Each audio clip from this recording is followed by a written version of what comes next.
Kaya ng Jesus, nakikinig ko niyo.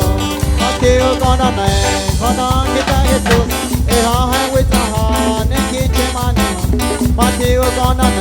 ko ng kita Jesus, ihahay with the heart, nakikinig man niyo.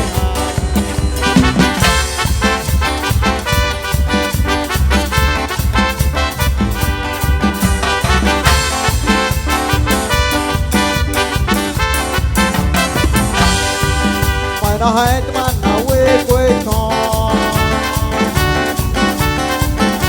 nó nói mà kia Jesus chiều nó cho nó ô xuôi hè và thằng quê sao chẳng có nó này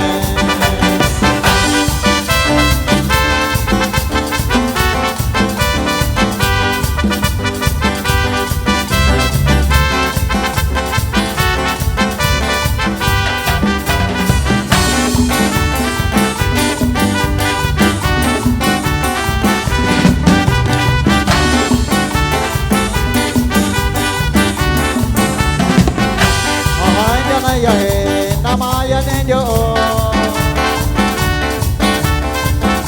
ôi ta ya no Jesus nên khi chơi con neo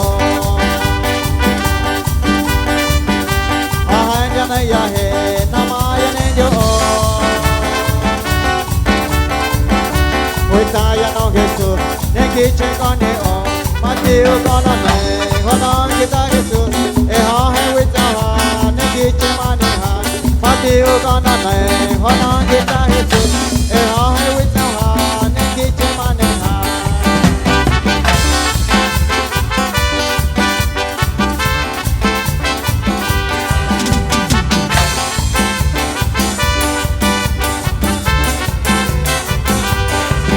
mà nó hay mà nó quê quê con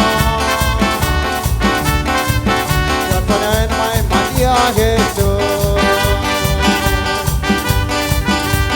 cho ta ô xuôi hè